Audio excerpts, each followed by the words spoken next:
Hello, hello, hello. Happy February. Let's get started. Chapter 4. There's No Place Like Home Kitchen. Hesitantly, Derek led the way to the expressway that ran west as it proclaimed. The lightworms overhead proclaimed, "Kirkwood exits next." They mounted the first strip. It was traveling at about half walking speed, and each successive strip was that much faster than the previous. A fat old man skipped nimbly across 3 strips in a practiced motion that would have sent Derek tumbling. Sedately, he and Ariel crossed 3 strips. Then she gasped and gripped his arm. Hurriedly they recrossed the strips, going down, and were carried only a little way past their destination. They had gotten nowhere near the fast lanes of the expressway. Once between the ways again, they were a little puzzled, but there was a kiosk not far away, from which people emerged. Entering it, they found strips to carry them down to a cross corridor that would take them under the ways. They surfaced on the other side of the express strips, where there was a set of local ways, rode the second slowest strip back for a short distance, and got off, to dive into a huge corridor. It was lined with shops of various kinds, but they didn't stop to look. Thousands of people were peering into the transparent walls at bright displays of goods. At the second cross corridor was the symbol for the personnel. It wasn't the one to which they were assigned. They must have passed that within minutes of leaving the apartment. At Ariel's questioning look, Derek nodded, but he felt a qualm though he walked firmly to the door to the men's personnel. For the first time they were separated. "Don't look at or speak to anyone," our David had said. He pushed open the door and found himself in an anteroom. No one lingered there, so he also passed on, through a door ingeniously arranged not to be in the line of sight of the first. Then he saw a series of small hallways lined with blank doors, about half with red lights glowing. Some of these little cubicles were 4 times as large as others, and as a man exited one he glimpsed its felicities as laundry facilities. The stalls, he supposed, to which he had no access. The tiny cubicle his keyed plastic strip got him into had a crude john, a metal mirror, and below it a wash basin. There was no towel, merely a device to blow hot, dry air. The showers were at the other end. He felt better when he left. After a lengthy wait, Ariel reappeared, looking radiant. Derek stared. Certainly she was looking better than she had in days on shipboard. He had a wild hope that she was not really sick after all, or that she had experienced one of those mysterious remissions that still baffled doctors. Then he realized he was letting his wishes rule his reason, and cursed himself for setting himself up for a reaction. "Shall we go?" she asked, smiling and taking his arm. It was not far to the section kitchen to which they were assigned, as T-4s could go to any kitchen they happened to be near, but that would entail accounting difficulties for the staff of the kitchen, and might draw attention to them. 3 lines of people formed up at the door, right, left, and center. They joined one of the lines, readying their metal ration tags. Ahead of them the earthers, talking and laughing uninhibitedly as was their wont, filtered forward, inserting their tags into slots, and after a moment recovering them and sliding into noisy confusion, removing their hats. There was a strong, pleasant odor of unfamiliar food. "Hey, Charlie!" came a raucous laugh from behind them, making them jump a little. Someone in the line behind them had recognized someone in the next line. "Back from Easttown, hey?" Charlie answered incomprehensibly, something about being good to be back. "Right!" bellowed the man behind them. "No kitchen like home kitchen, eh?" Considering they all must serve food from the same source, Derek thought, that must just be familiarity, not the food. Come to think of it, if everybody ate in such kitchens 3 times a day, they'd soon get to know their neighbors at the nearby tables. They moved forward, Derek's tag slippery in his hand. With nothing better to do, he counted the people passing through the entry. Each line filtered diners through at about 1 per second, 60 per minute, at least 180 per minute for the 3 lines. "Frost!" he thought, "and we've been in line for 5 minutes." It got worse. Something like 1,800 people must have entered in the 10 minutes it took them to work their way to the entry. A turnstile barred their way. Derek boldly thrust his tag into the slot of the machine. It blinked at him. Non-posture on a computer, he thought. Lit up with the legend, Table J9, no free choice, and ejected the tag. Derek took it and found that the turnstile gave pressure from his knee. Ariel followed in a moment, but there was no time to breathe easily. Beyond stretched an enormous room. The whole city was one gigantic steel and concrete cavern, and this was the largest opening in which they had seen, except for the slash of the moving ways. It went on, it seemed, forever. From the ceiling, which glowed coldly, descended pillars in an orderly array, short sections of transparent wall, apparently to minimize noise, and columns, apparently full of tubes and candles. Behind them stretched the tables, kilometers of tables, in ranks and files.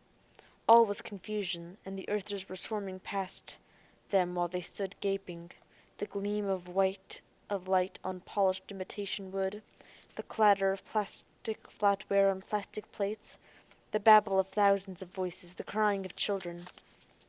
Behind manual windows to their right and left, men and women dealt with those whose feeding could not be automated. Overhead, light signs indicated the rows, and at Ariel's nudge, Derek started the long trudge to row J. Because of his space conditioning, he had been thinking of this kitchen as a space restaurant, with maybe a dozen tables, most for 4 people, some for 2, a few for 8 or 10. But these tables each seated, he guessed, 50 on each side. Even as they reached row J, table 9 was a long way away. Hesitantly they approached it.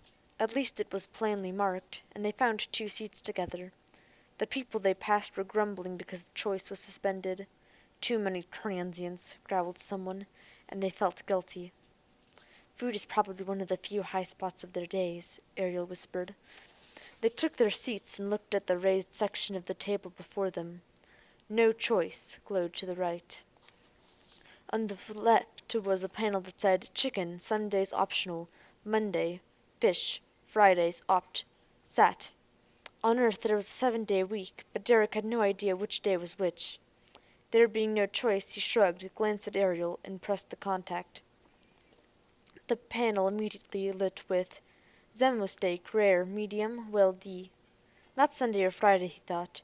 Derek chose well done, and the sign vanished, replaced with salad, tongues and callus, defaglio, pepper tom. Ariel shrugged, glanced at him, and they chose, suppressing smiles. Neither of them had heard of any of these dressings. Order placed. That sign stared at them for several minutes. The Earthmen around them were a scruffy lot, and Derek realized that he had been subliminally aware of that for some time. Earthers were short, and tended to be plain, if not actually homely. Here and there was a handsome man or a beautiful woman attracting admiring glances, but they were a minority. At least Earth people weren't starving, as Derek had expected. He knew vaguely that it took a major effort on the part of the population and its robots, restricted to the countryside, to feed Earth. Standard food synthesizers were too expensive, and used much too much energy for Earth to afford.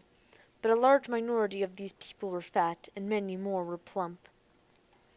At this table they waited patiently, not talking or laughing at other tables. Probably a table for transients who don't know each other, said Ariel in a low voice. There were only a couple of quiet conversations at the table. Presently the food ended their embarrassment. A disk slid aside in front of them and rose into position, the second one holding a covered server of plastic. When they removed the servers from the service disks, the latter closed smoothly.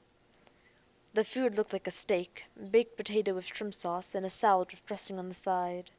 Crusty, faintly yellow bread. It smelled marvelous, and, to Derek's amazement, it was natural. His first bite confirmed that.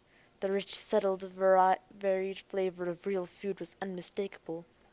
And yet, it wasn't real food either. Zemo steak?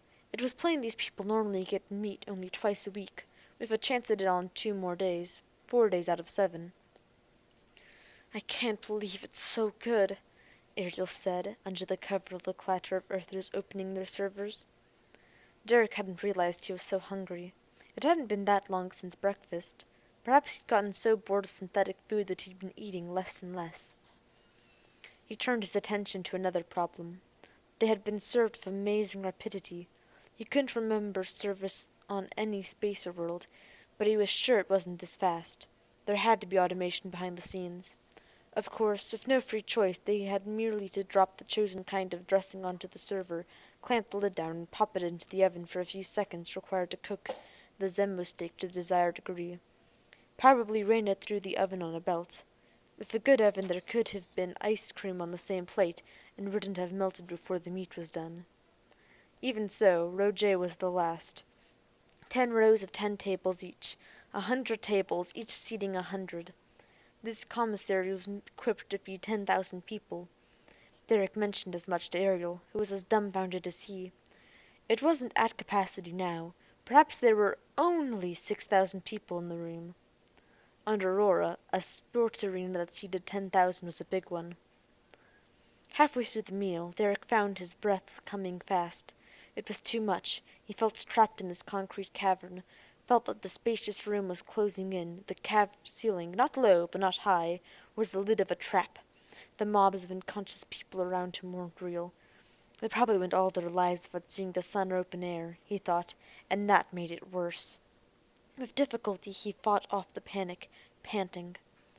When they had finished their meals, they put the servers and flatware back on the disk, and pressed the same contact again, as they'd seen their neighbors do, and watched them vanish. The exit was on the opposite side. Once outside, an elaborate turnstile permitted exit only. Derek breathed more freely. They were a little at a loss, this not being the way they'd come in, but the sounds of the waves was obvious, and they'd soon find their way back to them. "The trouble is, there's no quiet, no private place to talk," Ariel complained as they hesitated. "I know, we want to go to the spaceport, but I don't feel like unfolding the map here." "Look." Ariel fell silent until a chattering cluster of pretty teenage girls had passed, not even noticing them. "Look, the signs indicate it isn't rush hour, whatever that is. Our David mentioned it." "Right, and lowly fours like ourselves can ride the express platforms for many hours yet." They made their way up the strips of the locale, down again to the motionless strip between the locales and the express, then up again, faster and faster. Derek realized unnecessarily that if they were to trip and fall at these speeds, they might be seriously injured. Nor was there an attentive robot to rush forward and grasp their arms should they fall. Earthers never fell, he supposed. They learned when very young. On up they went, till the wind whipped their hair and stung their eyes, up and up to the top, where each platform had a windbreak at the front of it. There they found an empty one behind a platform occupied by a man with a Mad Hatter's hat, and sat, breathing heavily. Ariel grinned at him, and Derek laughed back. Carefully, in the shelter of the windbreak, they unfolded the map and studied it. They knew they were in Webster Grove section, proceeding east, and quickly found the spot just as they passed under a sign that said Shrewsbury section. But study the map how they would, they saw no sign of any spaceport. Derek looked blankly at Ariel. "It's got to be here somewhere." A group of teenagers, mostly male, passed by 2 platforms away, one fleeing, the others pursuing, expertly negotiating the strips. A whistle shrilled over the shrilling of the wind, and a blue-uniformed man waved his club and set off in pursuit of the children, who scattered down the strips. Adults scowled at them. They studied it all over again, until the signs overhead said Tower Grove sector. "Possibly it isn't on the map," Ariel said.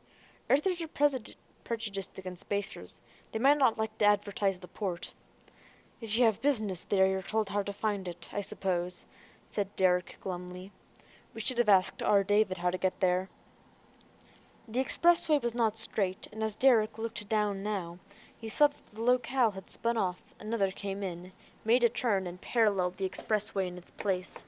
A storefront gave way to the palatial entry that faced the oncoming expressway obliquely. Above the entry was a glowing marquee, on which the back view of a woman wearing tight pants appeared. She vanished, replaced by a slogan, "If I wiggle." She reappeared, peering archly over her shoulder at the viewer. "Will you follow?" Derek supposed that there were as many people in view as there had been in the kitchen, and the ways were not half full, maybe not a quarter full. "Rush hour must be when the ways are full," she said. "Yes, if they all go to the work at the same time," Ariel said, and he snapped his finger. "Rush indeed." They looked about and tried to picture the swarming mobs going up and down the strips multiplied by 3 or 4. Old Town Sector. "You know," said Ariel, "Daniel Oliva might have sat on this very platform, or at least ridden this very way." Derek nodded. He had no memory of ever having met the famous humaniform robot, Daniel Oliva. Daniel was designed to look exactly like a man, like Rajneemurra Sartan, who in fact who had built his body. He had helped the Earthman, plainclothes Elijah Bailey, solve the murder of Dr. Sartan, and later had gone on to Solaria, where he had helped Bailey solve another murder. Han Falstaff had built 2 humaniforms, the first of Sartan's help. The intricate programming that enabled a humaniform to play the part of a human being, hampered as it was by the 3 laws, was a triumph of robotics that had never been recreated. Falstaff had refused to make more than 2 such robots, and one had been deactivated. Daniel Oliva, he supposed, was still extant, somewhere on Aurora. "Look at that hat!" Derek looked, then gaped. They'd seen odd hats all along, but this woman's head was a flowery garden, except that many of the flowers were bows.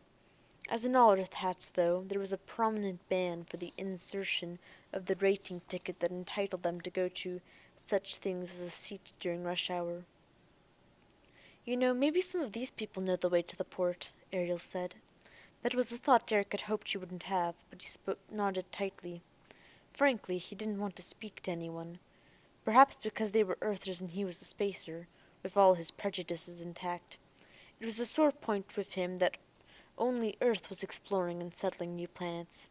It was not that he objected to Earth doing that. He objected that the spacer worlds weren't. Not these people's faults, but... Standing up, he leaned out and got the attention of a young man, a little older than himself, he thought, who was making his way toward an unoccupied platform. "Pardon me, sir, could you direct us to the spaceport?" The other's rather blank expression broke into one of handsome good cheer. "Eh, Gato, you do the spacer accent ex good!" he exclaimed. "Too bad you don't have the fabric to match, but that speech'll get you on any sub-etheric for the asking." Derek concealed his confusion and lifted his eyebrow. "Yes?"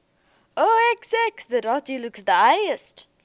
The other glanced around, lost his cheer, and said quietly, "But look, this is all fun and savvy, but I wouldn't try that speech in Yeast Town, savvy?"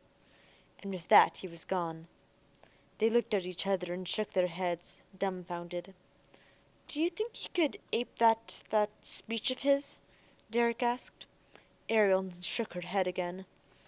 They were in a much more exalted district than Webster Groves. This old town sector looked spanking new, with neat, shiny, clean buildings, and preposterous-looking shops. Places of entertainment seemed more common and more lavish, as if people who lived here had more leisure and more ration points, or money, or whichever it took, for entertainment. Where did he mean sub-etherix?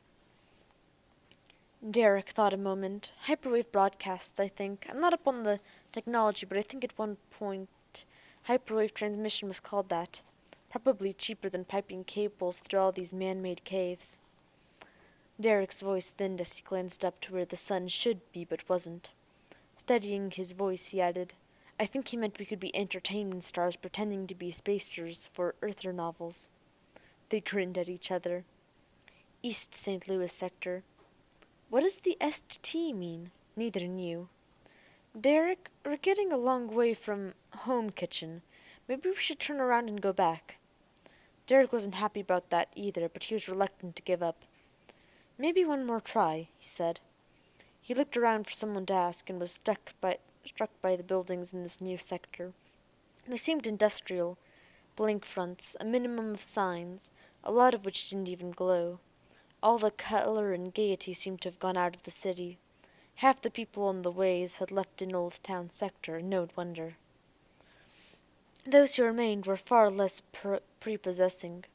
They were poorly dressed and few wore hats, which meant, as Derek gathered, that they had no passes for platform rides. Low ratings like he and Ariel. "What's that funny smell?" Ariel asked. Derek sniffed, became aware of an odor. Not bread. Something living. Maybe the ventilators don't work so good here. "You mean we're smelling people?" Derek felt a little sick himself at the thought. "Pardon me, could you direct me to the spaceport?" he asked the sullen man. "Buzz off, gato." Seething, Derek waited for another prospect.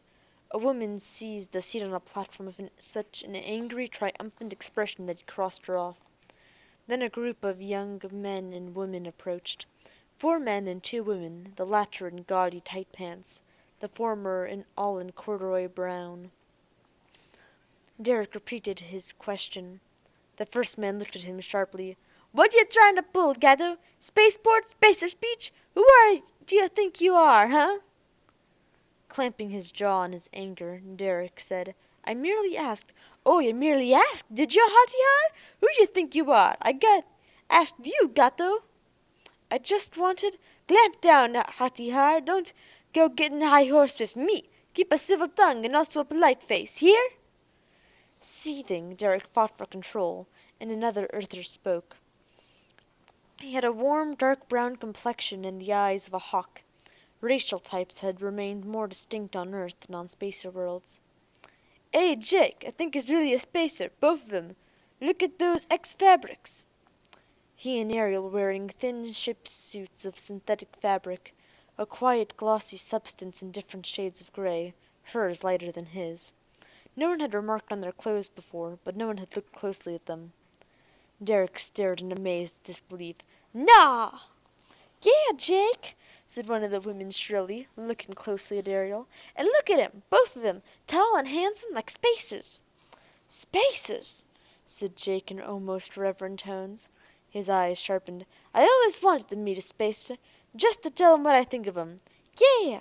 Think so smart in your little social science investigation of Earth society, spacer?" This time it sounded like a spit. Derek's anger cooled into apprehension. Ariel had unobtrusively taken his arm. "Thanks for your help, but we've got to be going." Again his accent aroused their ire. They all began to jabber hostilely as he and Ariel stepped to one side, were struck by the wind, and fell behind them on their slower strip. "Stop! We ain't done talking at you!" cried Jake, and the earthers swarmed off the platform and started down.